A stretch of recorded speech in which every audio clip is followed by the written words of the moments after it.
Good evening. Welcome to this regular meeting of the Jefferson County Board of Education. We'll call the meeting to order. Do we get to lead the community in the pledge? Please do so. Okay. We invite you to rise and join us. I pledge allegiance to the flag of the United States of America and to the republic for which it stands, one nation, under God, indivisible, with liberty and justice for all. Thank you. She's out of town. Madam Superintendent. Yes, sir. Whoops.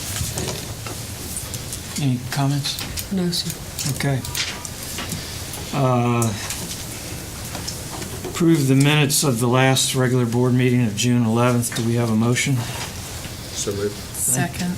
Any questions, clarifications?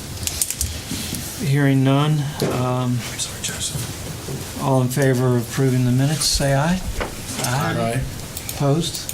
Ayes have it. Citizens' comments? You're going to need to refresh my memory on the rules for citizens' comments. For future reference. Because I look forward to it. Yeah, you did. I'm sorry to disappoint you. 30 seconds once a year. Good answer. Consent agenda.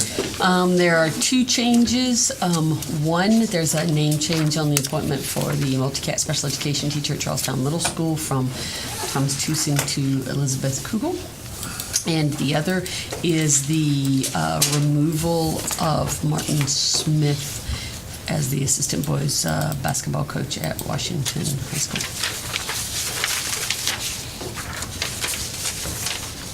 Okay, do we have a motion to approve the consent agenda? So moved. Second. Thank you. Any questions?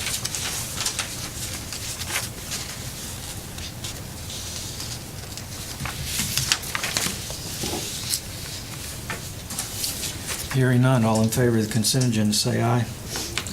Aye. Opposed? Ayes have it. Thank you. Unfinished business? Virtual school policy? Yes, sir. We've had the virtual school policy out for public comment for 2 weeks. We received exactly one public comment on it from a parent who simply said, I think flexibility is a great idea. You should do it.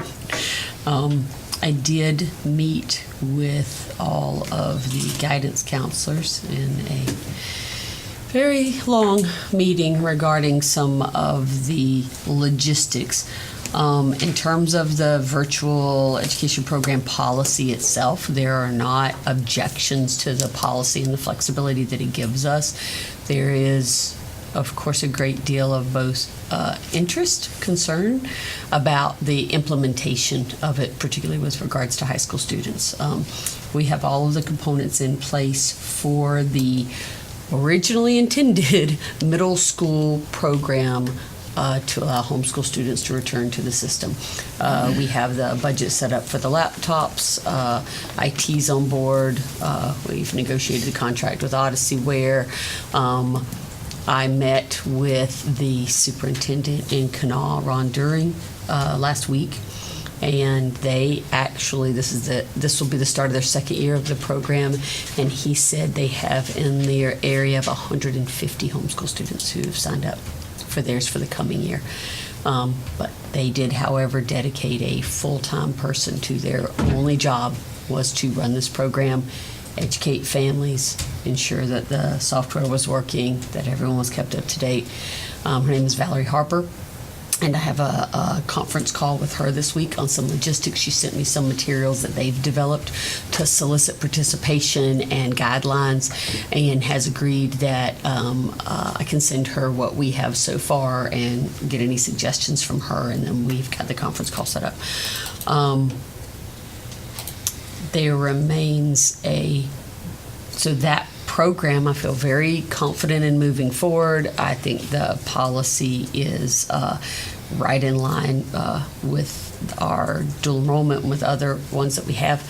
The issue and concern continues to be around the public and board's interest in rapidly expanding that program to include high school the first year, predominantly around the fact that if it expands to include our current student body, that we don't currently have individuals hired, assigned to the virtual school classes that those students could take. The fact that they're virtual still means that someone has to be on the ground here to input their grades, to grade their tests. They have to come on site. They have to monitor their attendance in the virtual program. And the concern, and rightly so, from the school counselor staff is that they are not currently staffed to do that. They currently serve over 320 plus students each as guidance counselors. Jefferson and Washington have the same ratio. And they simply do not have the capacity in their schedule to manage that program on top of their current duties. So the policy as it stands, I think, is supported. I think the issue is going to be if the board wants us to utilize it to serve outside of that initial homeschool pilot, then we would be likely to come back to the board with a proposal for additional funding and staffing at the high school level to be able to support that. Not necessarily in the form of a full-time staff person, but at the very least purchasing a couple of periods of time from teachers to be able to execute that program for kids who want to do virtual and dual enrollment and not set foot on campus. And what does Canal do? Is it just homeschool? That was their initial pilot. I have not yet had my conference call with Valerie to find out how far beyond that they. And even if you're just doing a homeschool environment, it could be across several different grades, right? Yes, sir. The initial pilot, we, after a lot of discussion with both the virtual company and the State Department, we chose middle school, predominantly because middle school teachers, of course, are licensed 6 through 8, and so we can hire one teacher. And if I get 10 middle school students, then that one teacher is both licensed and equipped to be able to support them with tutoring, input all of their grades in the system, monitor them. Whereas at the high school level, teachers aren't by grade level, they're by content, and so you need different content teachers. It simply complicates it, and we wanted to start off with the simplest ratio. And again, I think that we are capable, if we put some parameters at the high school level, of sort of shoehorning in this other issue, which really isn't about virtual school, to tell you the truth. It's really about kids who don't want to sit on our campus for 4 periods a day. Virtual school is just sort of like this virtual school is just sort of this backdoor way to accomplish something that our parents and students have wanted a long time, which is the flexibility to not have to come to school, to do the work, but not have to come to school to do it. And I think that's the door that we need to be exceedingly cautious about opening, because our school counselors are very worried, and rightfully so. We'll get a kid who does, virtual civics and English 12 at Blue Ridge, and then takes 2 other college classes, and, they're supposed to be at class at Blue Ridge in the afternoon, and instead of that, they made a different poor choice about how to spend their time, and they end up in an accident out on 340 or doing something illicit somewhere else. And in theory, we've sanctioned that. We don't have mechanisms set up for monitoring that or working through with parents how different that is, how the rules are different in terms of our monitoring. We only have certain colleges that we have memorandums of understanding with. For example, colleges, once these kids go and enroll in their classes because of FERPA and other issues, we have colleges that won't tell us whether or not the kids are going to class. They won't tell us their grades. They tell us the kids can come and They won't tell their parents either. They won't tell their parents. It's very frustrating to the parents. Yes.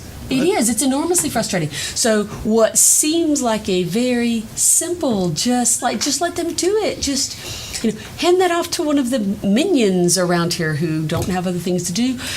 In reality, there are many complex layers to that, and everyone will be fine until we miss one of them and something goes awry. And then it's going to be, why didn't you take the time and the care to do it when you were getting pushed to make it happen now? It only takes one. So what is the recommendation? My recommendation is the adoption of the virtual school policy with the implementation of the initial pilot. For the middle school homeschool students, we send out an invitation to every single homeschool parent of a current, or upcoming 18, 19, 6th through 8th grader. Invite them in with information about the program, the laptops. That program, we already have the resources, we have the budget, we identify the teacher. I mean, we've got that set. With the high school one, the high school counselors were open to us sitting down and coming up with some, I will be honest, some fairly restrictive criteria to say, if we're going to open that door, we'll open it this wide. But the concern was we don't have budgeted staff at the high schools to monitor it and do the attendance and the grading and the follow-up on that group of students. And I would think that the comeback to you would be, and here's the suggestion for creating this high school program, if that's what you really want. Well, we're not. Can we get a motion and discuss? So moved. Second. Thank you. Yes, Is sir. there a cap? We've talked about a cap. Is there a cap in there, and is there a procedure for picking who gets in, who doesn't? For the middle school virtual program, yes, sir. We've set the cap at 10. Okay, and how? And- what is there criteria for picking those 10? Yes, sir. There's a test, first of all, to determine whether or not they have sort of the capacity and the attention span to be able to do that. And then from there, at least our thought process was, and when we're open to suggestions, is that we would have an interview with the teacher who is monitoring the program with the kid and the parent if we have more than 10 folks who apply. Well, I think you're going to have more than 10 apply. I don't know. I do think there's some skepticism in the homeschool community. Some skepticism, which is why we want to do it well the first time. If we make a mistake, kids can't connect, or they call for help and we say, well, I'm not sure who runs that program, or that's Bob's, but this is his regular job, he'll get back to you. We do things like that and people won't stick with us. So we want to keep it small and get it staffed well. And I think that's part of Canals. They got those numbers because they paid all last year for a full-time person. This is all that she did. She helped monitor the program. She helped advertise it to people. She held parents' hands. She held guidance counselors' hands to explain how they needed to code students when they're not on campus, but you still have to monitor their attendance. I mean, all of those little logistical things. We're not there yet. I don't think we can justify that expense the first year, but if we do it well with 10, or let's say we have 40 people apply, we'll get an idea of interest, and I can come back to you and say, hey, we can bring in enough kids to justify the cost of a full-time person. I mean, we're not going to get 400 kids knocking down the door to do high school, from homeschool to high school, because of the fact that once they start the high school homeschool program, they have to complete that. They can't just jump in their junior year. So one thing we might want to look at are the rising 9th graders, because if they can't get into this program this coming year, then they're not eligible for it for the rest of their high school career. As a criteria for selection, if there are a lot of applicants, that would be a focus point to your point, because otherwise we'd lose them long term. Well, I mean, like I said, you're not going to get a junior applying for the program because they don't qualify. I mean, they have to start as a freshman, if I understand correctly. Mm-hmm. And The way that it's currently structured, yes. the only people that would qualify in the high school level, transferring from homeschool to virtual, would be the rising 9th graders. And if they don't make the cut this year, then they're not going to be eligible for the program unless they want to repeat ninth grade. And again, we are not currently anticipating bringing in high schoolers. We are currently anticipating bringing in middle schoolers with the idea that as we grow, they'll grow into high schoolers. And again, we're almost talking about two different things, because we're talking about the virtual program, bringing the homeschoolers back in. Right. And if you set that aside, it's simply the policy's power to relieve you of the obligation to sit on our campus that other folks are trying to shoehorn themselves into at the high school level. That's a separate issue from the Right. homeschool, virtual school pilot. Right. Which this kind of is. That's the focus of it. Purpose. It does allow. It is then permissible for us, should we choose to set up a process for it, to set up a process where you get your educational credits, either high school or college, and do not have to set foot on our campus. And that's the concern. We didn't set up infrastructure or staffing to monitor that and to fulfill, because we still have to fulfill all of our obligations to the state. The state, Kanawha is the only school system in the state that's done this. They've done it for 1 year.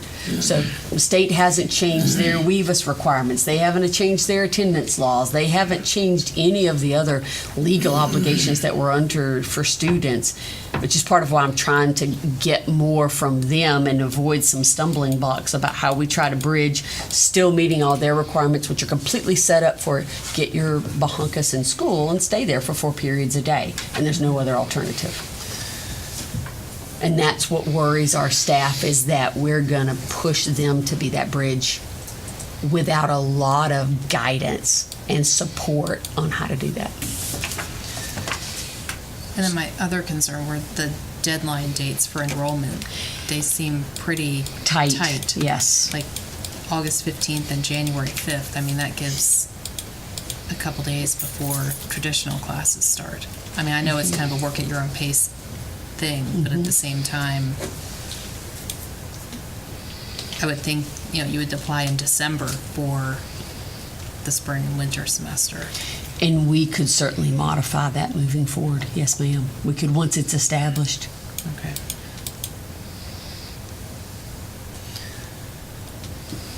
Gotta go slow. We can jump into it with both feet. We try to. And, yeah. So I am just a little confused. So you limit it, to cap it to 10 students first year. For the middle school virtual program, yes, sir. Let's say one of them is, 8th grade eligible, and at the end of participating in that virtual school at the end of 8th grade, what happens to them in 9th grade? That's the idea, is next year we expand it up to high school. And we open it up to more students. That's part of why we started with middle school, so we would capture the high school students. Right, but you're locked into doing something.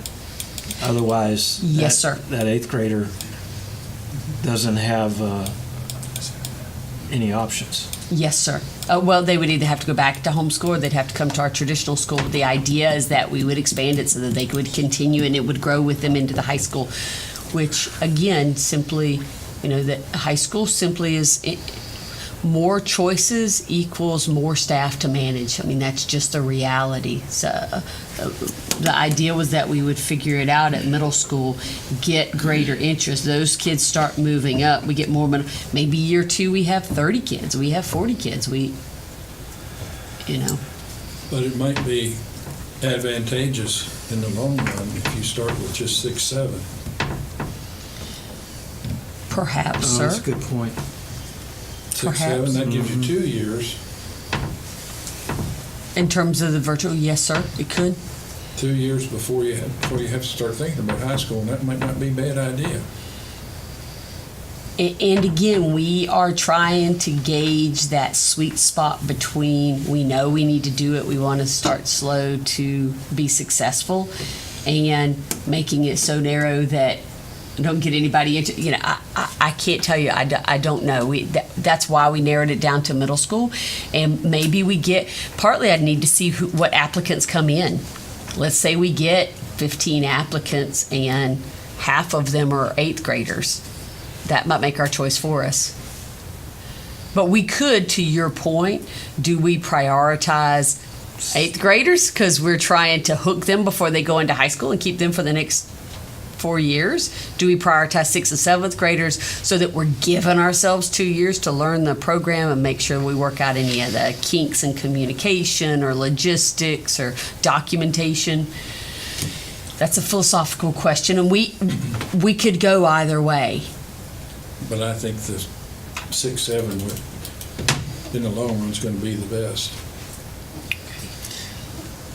And is that something that has to be decided right now? or No, sir, something it does not. you're- Because you are simply approving. You're asking So us to approve the policy that policy allows allows this to you happen.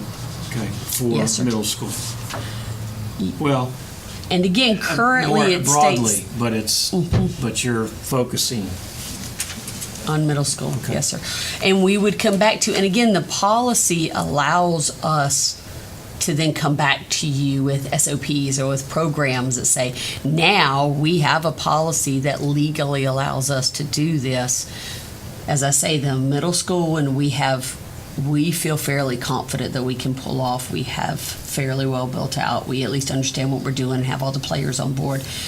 The high school, and I suspect I will need to come back to you with some either resource request or some very, very tight, which is the school counselor's concerns. Like, would we only open it up to seniors? Would we open it up to juniors and seniors? Would we open it up to, you have to owe us less than 4 classes in order to do this? Because you'll have folks who need 5 classes and they want to do them all off campus. Just logistics, winnowing it down, and having someone at each high school whose responsibility it is to monitor those kids, put in their grades, and be the proctor, because you have to have a real person on this end for all of the testing. And I think that's going to be a whole lot different than the middle school. Yes, sir, it will be. It is. It's a completely different model, which is part of why I And a am. whole lot more expensive. It will, yes, sir. And that is yet another reason, that was one of the discussions that the superintendents had as well, is to try, and it's not just a money maker. The reality is it's also a good, it's a good socialization tool. It's a good ensuring a certain quality of education. It's a good support. It's hard for one person to be all things to their kid. And you have a licensed teacher that you can come to, and then your kid also has the opportunity for all of the other things that we offer, the band and the sports clubs and the drama clubs and all of those other things, which is, a pretty good deal. But there's going to be more and more demand for that type of education. Because, you can't see a kid, even in the first grade, I think, that doesn't walk down the street with a cell phone in his hand. Some kind of electronic thing. So many of them have computers at home and that kind of stuff. So that's what they think about. Yes, sir. Like we were talking about building schools. You don't build the same school that we did even 20 years ago. Yes, sir, that's true. And the same thing with what happens in the school. And I think that's why we need to build it well now. Absolutely. After hearing from Ron During that they had that they now have 150 signed up for next year. Of course, they're a much larger system, but that is a huge increase in demand. A huge increase in demand. And I think if we build it well and we support it well, who knows, in 3 years, maybe we do have 150 kids in this program. And our school system is substantially richer for it because those kids are now interacting and have a lot more flexibility in their lives. All of a sudden your husband gets, deployed somewhere and you want to be able to travel and your kid's on virtual and you can go and, be with him somewhere for a month, 6 weeks and come back. Like, you just have a lot more flexibility in your life. If you have one child in middle school. Just your one. Just your one. You have to start somewhere. Okay, so we have, the recommendation is to approve the virtual school policy. And we have a motion and a second. All in favor, say aye. Aye. Opposed? Ayes have it. Great. Thank you very much. Yeah. Any new business? Yes, sir. Well, of course. Mr. Flores here. I can see it on the... Oh, there it is. Yeah. I couldn't read. Sorry. Okay. I'm coming before you today for a recommendation of a continuation of a personal care aide at C.W. Shipley. In my notes, I gave you a refresher from March 26th for this student who was at that time going out for an operation, and we were hoping for some more, who is in a walker and then was in a wheelchair, and the assistance that he needs. Unfortunately, at this time, he's still recovering, and we don't know how far that will be. And at this point, we know he still needs assistance with bathrooming, mobility, feeding, carrying his stuff. Do we have a motion? So moved. And a second? Questions? Hearing none, all in favor say aye.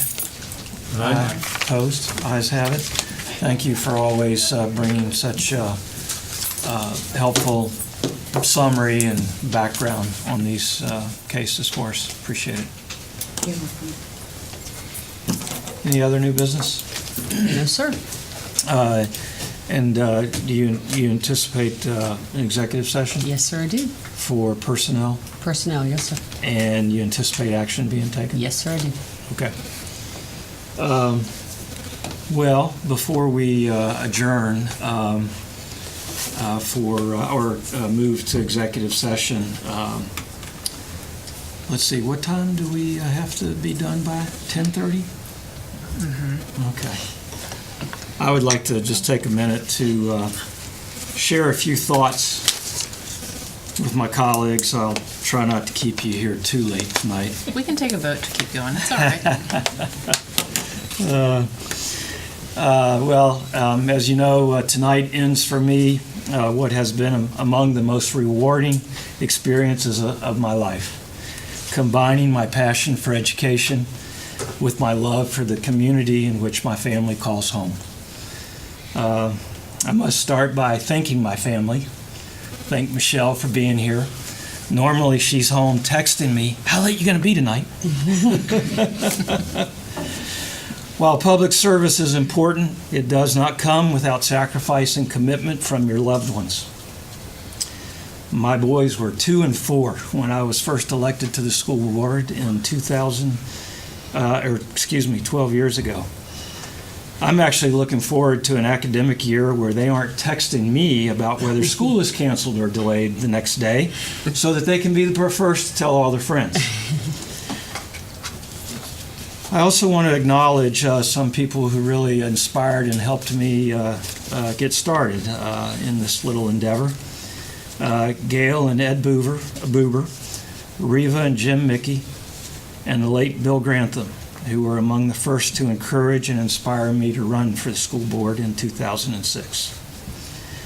Kay and Jeff Brzee rolled up their sleeves with campaign materials, and Rhonda Eddy host a bus stop meet and greet, complete with pastries and coffee like none other.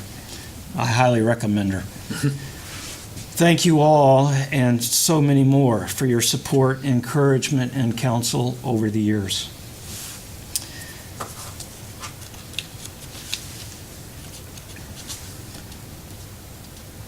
To the citizens of Jefferson County, I am grateful to you for the opportunity to serve.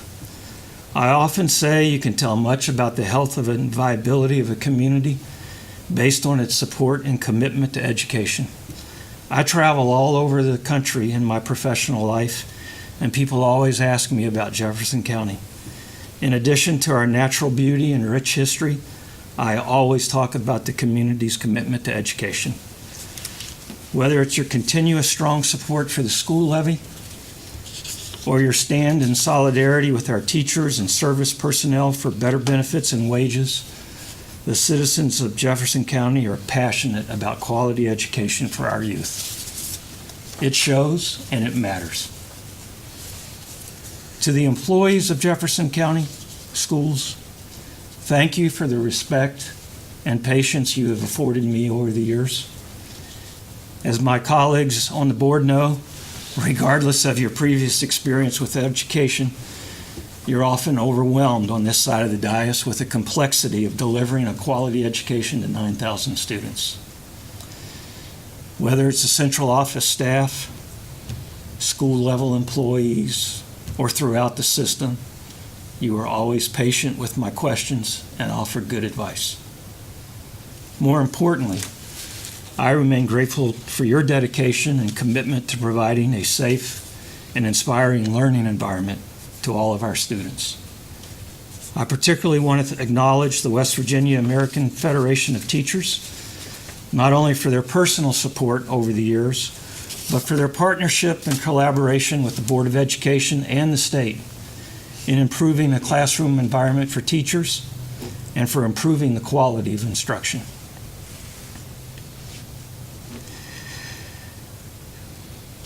Now it gets hard. To my board colleagues, I believe we have accomplished much together. This has been a highly functioning school board, and I'm proud of the working relationship that we have developed. I have learned much from the personal perspectives all of you bring to the discussion while leaving personal agendas at the door. Gary, you now stand alone as the most senior member of the board. Congratulations. I admire most your openness to new ideas. You bring important historical perspective, but you are not bound by the past. Mark, you have a calming influence on the board that I know will continue.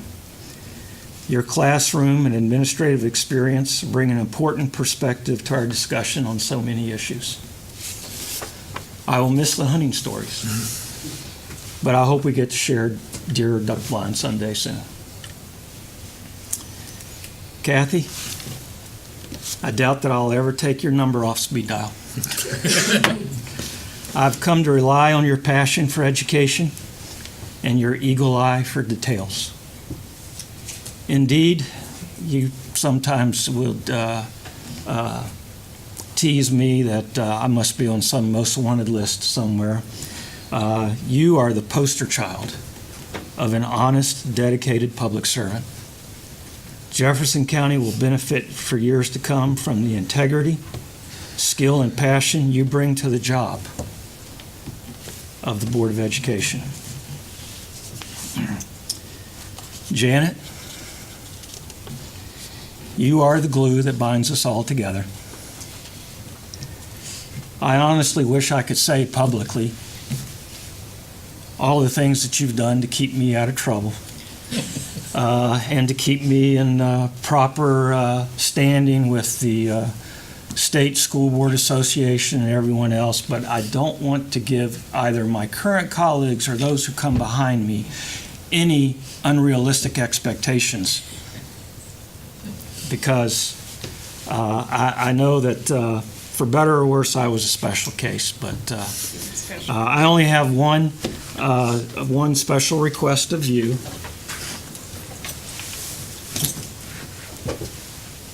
Next time you're visiting your family from Alabama, I expect you to wear this. Oh, gosh. Okay? Particularly if it happens to be a football game. And I love you.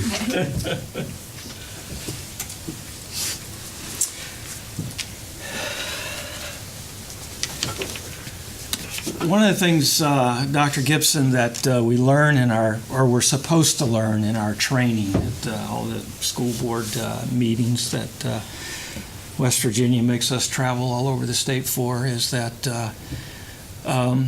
the most important job of the Board of Education is to hire a good superintendent and to get the hell out of their way.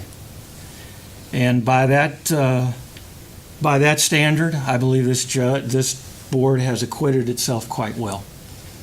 We are I will always be eternally grateful that you answered our call and that my colleagues were so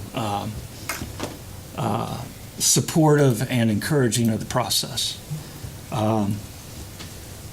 I will, certainly look back with just great satisfaction that you came to Jefferson County, and I'm very pleased that we were able to extend your contract for another 3 years. So look forward to seeing you in Jericho throughout the community. This board knows, and I think the community is beginning to know and understand that we have the best superintendent in West Virginia. And we look forward to you finishing your career here. So, in closing, I would just say it has been a real honor to sit with all of you and to hopefully help contribute to an outstanding school system. Thank you very much.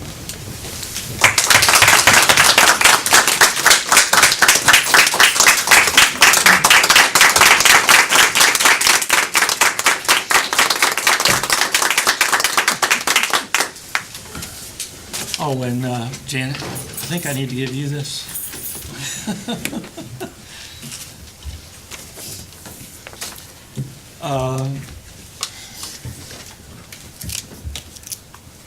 So, entertain a motion for executive session to consider personnel matter, and then do we want to take a quick break before, or what do you want to do? We do. Okay, all right. So moved. Thank you. Second. All in favor, say aye. Aye. Opposed? Ayes have it. We'll take a quick recess.